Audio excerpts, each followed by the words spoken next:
All right, good morning. I'm still working on some of the videos from this weekend. YouTube did not allow me to upload them, a few of them. I don't know if it's a formatting issue. I don't know if there's something wrong. I said something wrong in the videos. Who knows? Let's just put it that way. But I will reattempt to upload, and after the third or fourth time I think this will be, I will just reshoot them or re-record them. But anyway, let's get in today. It's Monday morning, around 8:30 Eastern Standard Time. Getting close to the end of the month here. Got to get a lot of work in the next few hours. So I will post my videos or my picks in the watch list into the chat in a minute here. Let's see.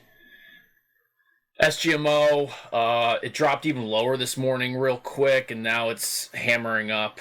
They're not letting it go yet, but we got some updates. Some people waited for, I don't know if they're sacrificial lamb type of analysts going out there. What they usually do is they roll out the I hate the word to use it, but they're like the beater analysts that are technically analysts, but their calls are always terrible, and always wrong. So I feel like they have the title of analysts, so people, I think, on face value, believe what they're saying. But if you look at what they say, they're always kind of overly negative or overly positive, and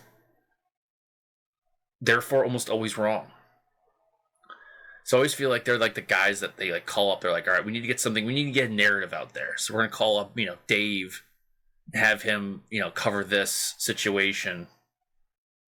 And you get assigned a ticker, and that's how it usually works. And regardless, maybe it's just because they have the tickers that are usually very volatile, so they're always usually wrong, because something good happens and they're super bullish on it, or something bad happens, they're super bearish on it.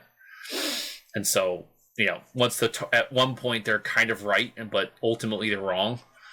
So I think that's what we got right here so far with Sangamo. The data was good, and they're probably going to be the first one in Fabry disease, and they don't really have any major issues in terms of comparatively to other gene therapies.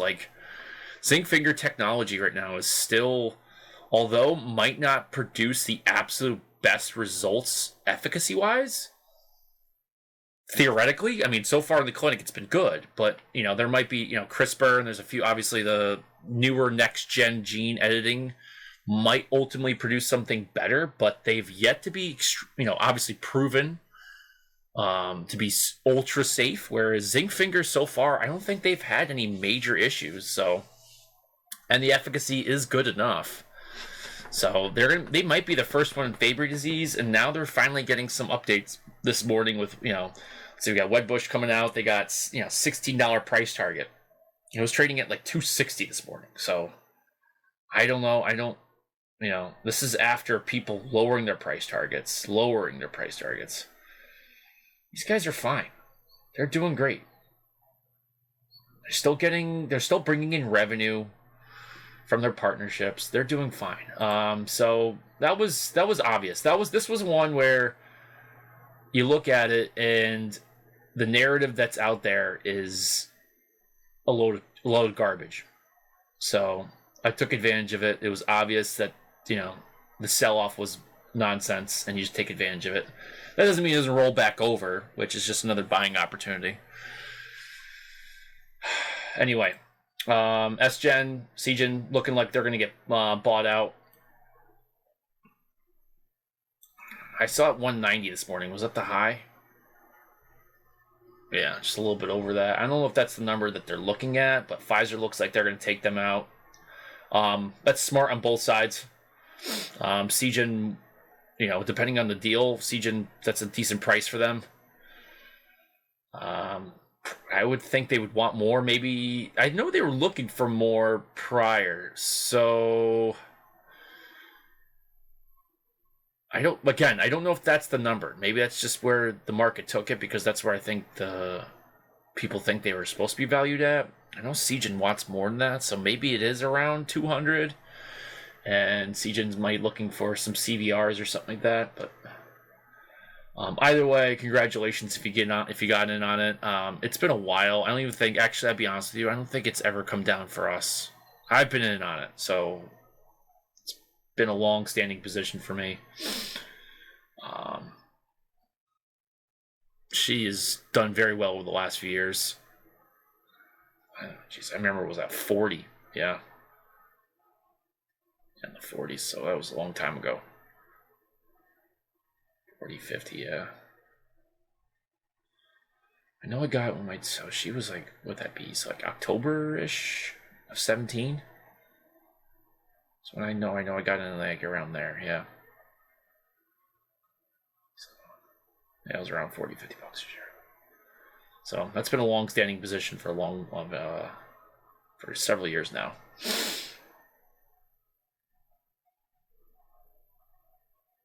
I guess that's good enough. Anybody getting pounded this morning? Not really, just small penny stock guys getting bounced around. All right, moving on to bioreactor. Anybody here? Not much.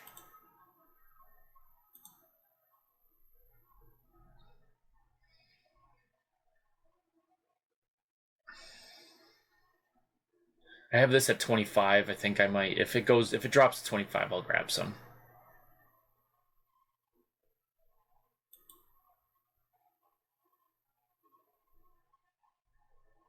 Yeah, I'll grab some of this one too. I'll grab some Pfizer. Go ahead, buy it. I mean, they'll compound it. So whatever they buy for it, they'll make their money back. So always a buy.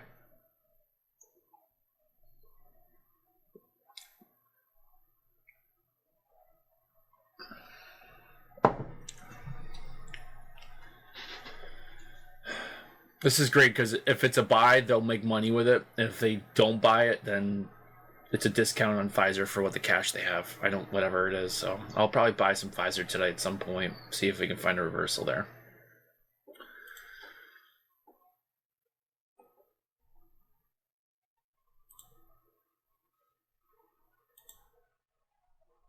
It's just a video game, guys. Look, even on the monthly. 1, 2, 3.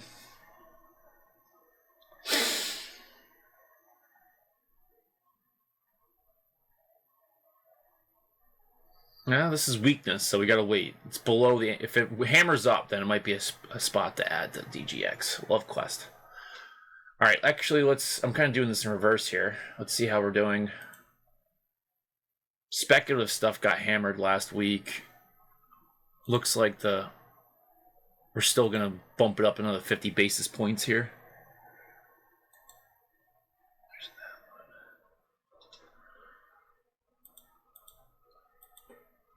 I don't want that. XBI quarterly. Oh, all right,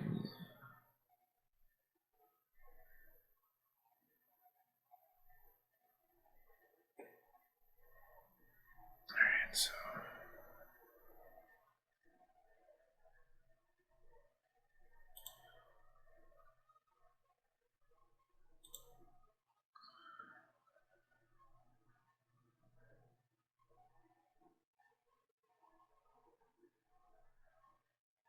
that's probably it right there. Yeah.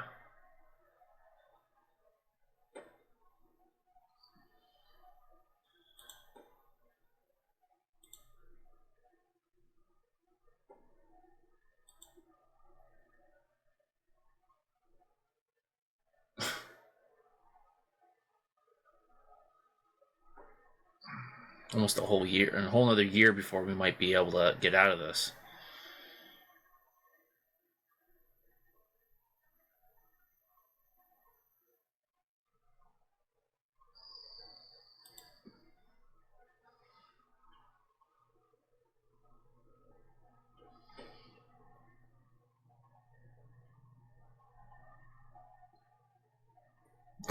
Look at that. The quarterly anchored VWAPs for the SPY. Still in control. Look at this. Hits here and then hits here. Oh, man. All right, here's COVID, right? So let's see what we got for COVID.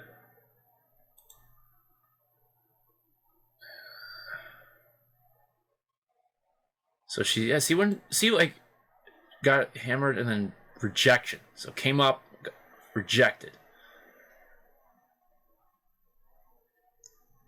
You look at that, does not look good. Looks like we got a nice solid setup for are hurting for a long time. But one could argue that this is actually something too. I'm gonna go with this. Now from the high, you got this, right? So you can see that one. 1, 2, 3. This is quarterly, right?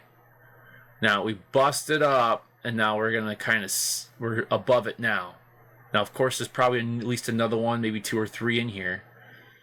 If I give the angle of attack right now, well, actually, that's not fair because we're above it. So I was gonna say the angle of attack is still down, but now if we throw this one in there, we're about maybe symmetrical to slightly still bearish. So if we were to able to move sideways for probably until May, like I keep saying May, June, so we're going to wait a whole nother quarter here, moving sideways, that will at least give us a setup into the second half of the year to possibly break out of this new, I'm not even saying this one's, is actually there. It's low conviction right now. But if we can get above that and say get above 413, this level right here, 414 level, that's good.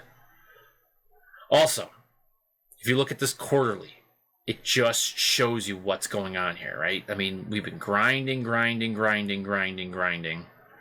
Big sell-off. Notice the difference between this is 2 big sell-offs, right?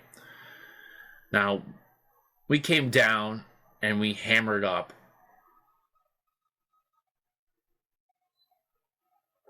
Angle attack, we go way outside, so now we got to come back in. The issue here is the sell-off is setting us up. We already have it right here. So this is what I always talk about. Now, this is with the yearly. When was the last time we were there? Never.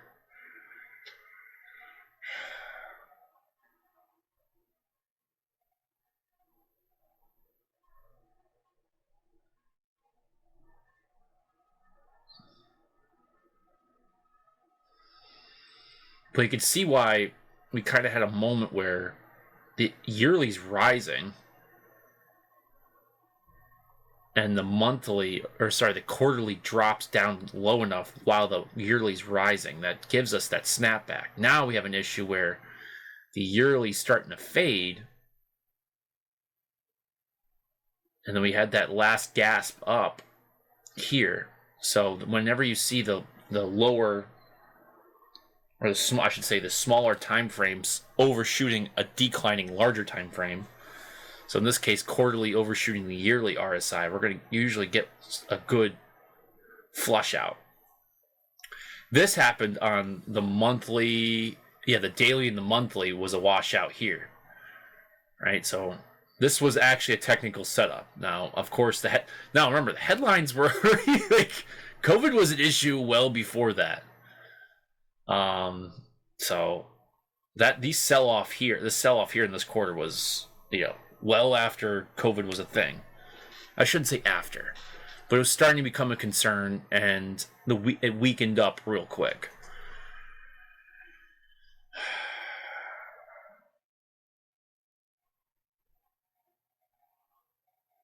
That's important to note.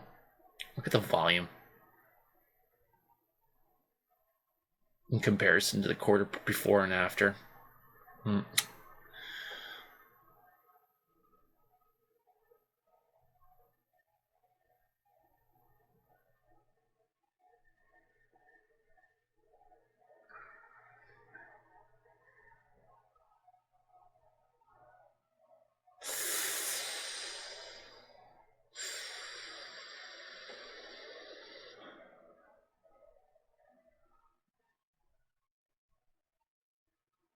Yikes.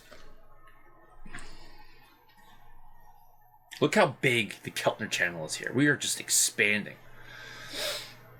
This was like the whole market's collapsing. This is like, oh, it's a bad sell-off. Notice how the size of the candles are like absolute panic, people getting pissed off. There's a difference, you know, like everybody thinks the world's coming to an end, and we were dropping, you know, we had what, limit downs. I don't know how many times we had limit downs, and then look at this. Like, now obviously this is a quarter, so it's just, you know, depressing day after day, people getting pissed off seeing the market just trend down. But come on. All right, let's do this. Let's close the Keltner channel.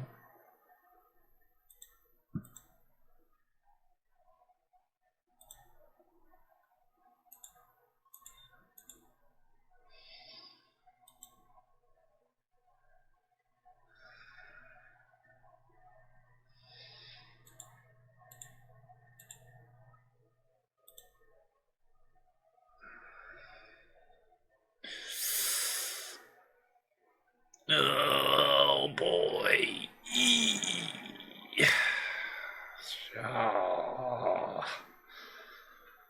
Oh man.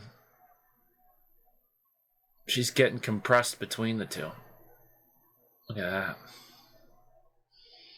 Notice where this one landed? Right on the frickin' dot. Oh. Alright, so what do we got here?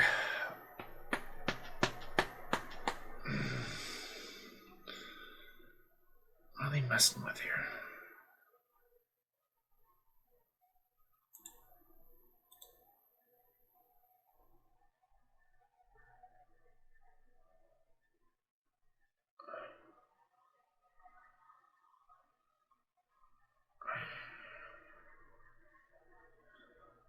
Alright, where's the .com? Alright, here's .com.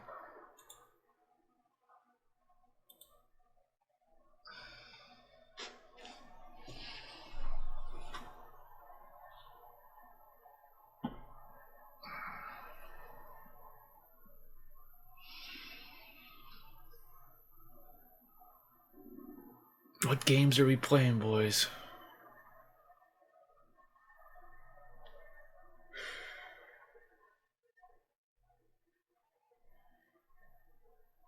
High, near-term lows. Just converging here. Just getting tighter and tighter.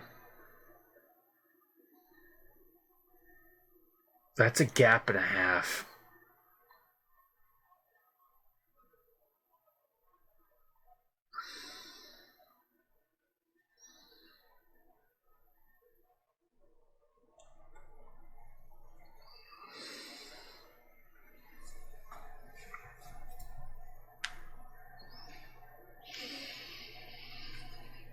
What are we doing?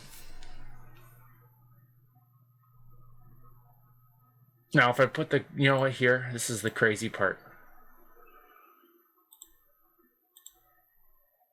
Fuck. That's within range, man. Right back down to COVID.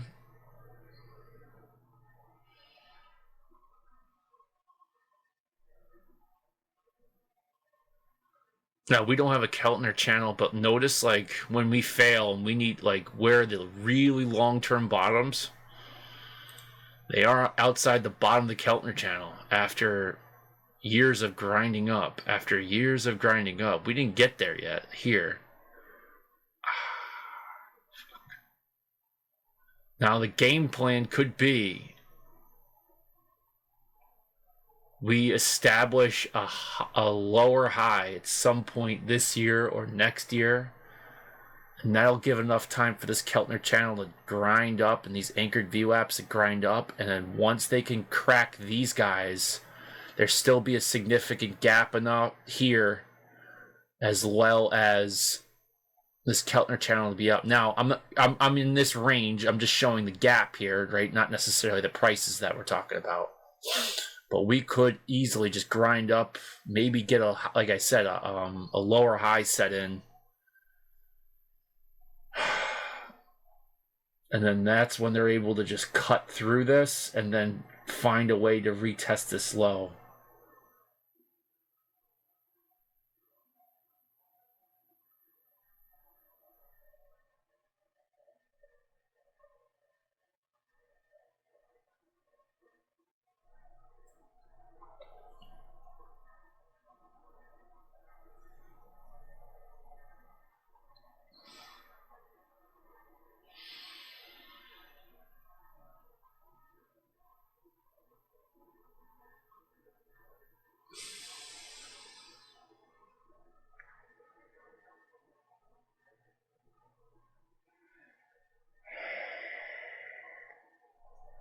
Sorry for this long video, but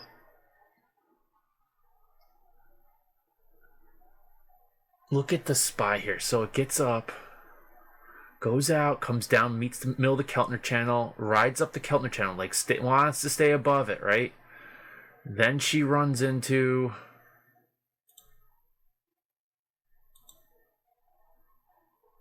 right there. She is there.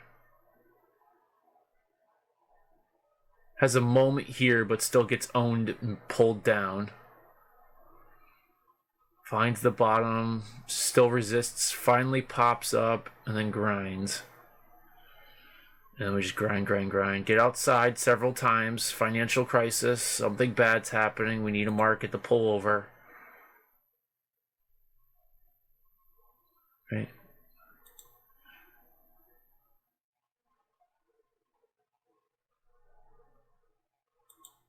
Okay. Comes down. She hammers. She pops right up out of this, though. No retest, and then just grinds. So, did we do that already? No. But notice we have to get out. We come to the middle. We get to the bottom. Come out. Get to the middle at some point. Push lower. Get to the bottom. Come out. Now, we popped out. Kind of got to the middle. But we have not got down. So I'm not saying that we are setting up for some sort of another .com financial crisis setup here, but if that's the game plan that they have going on here, we have yet to really. I mean, we kind of hit the middle, but maybe that's what we need. Is just like this month or two, or course this is a few quarters of staying out here, and then we run into something else that brings us down.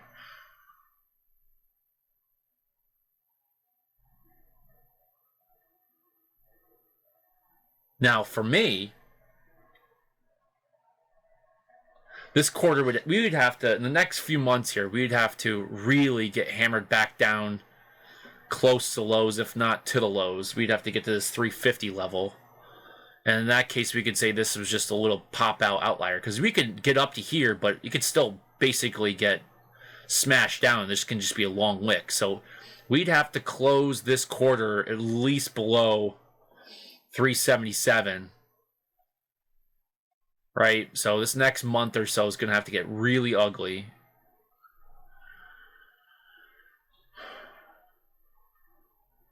If not, if they don't do that, it's possible that we just rip in everybody's face and this goes even higher. And then we run into a really bad situation, I think. I think we just have a gasp and we just implode. I don't know.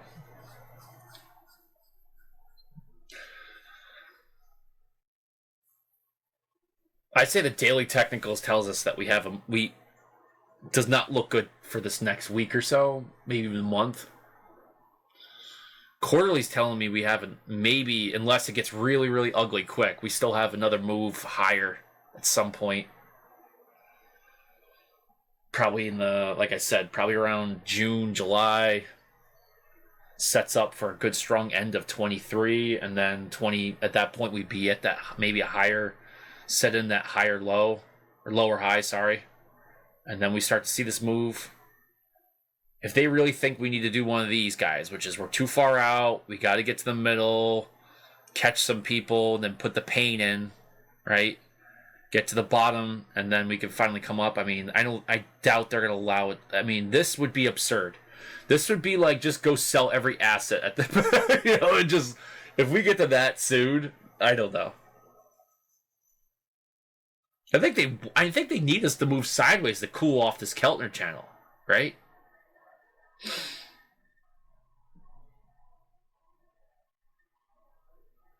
I don't know. All right, I'm gonna end it here. This is a long video, but maybe it was good to see the. I mean, look at this. Oh my gosh. You think the market's gonna go down? Oh.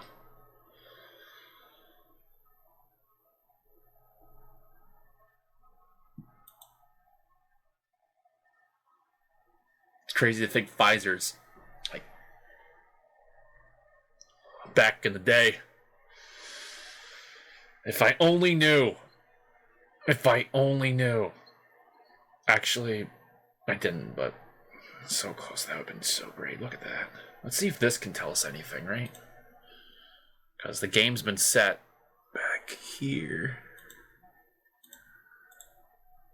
All right. Let's see what they got going on here. It's not giving me a clean one. Let's go with this.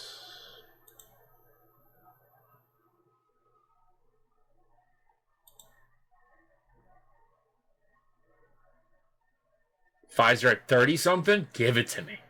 Not gonna happen, but maybe next year we get to down to 35. Yeah, maybe. That wouldn't be a bad target for me. If I can get her down in the 30s. I mean, she's sitting right on top of the anchored VWAP right now, so it might be. I'll probably buy it. It's a good spot. All right, anyway. Gonna end it there. Sorry for the long, misguided rabbit hole.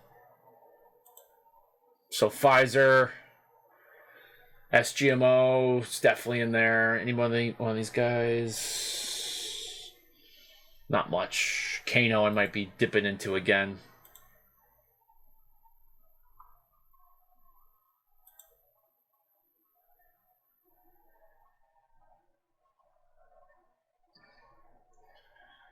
You guys do not need a quarterly. I'll check my price targets on these guys. All right. I'll end it there. Good luck. Stay healthy.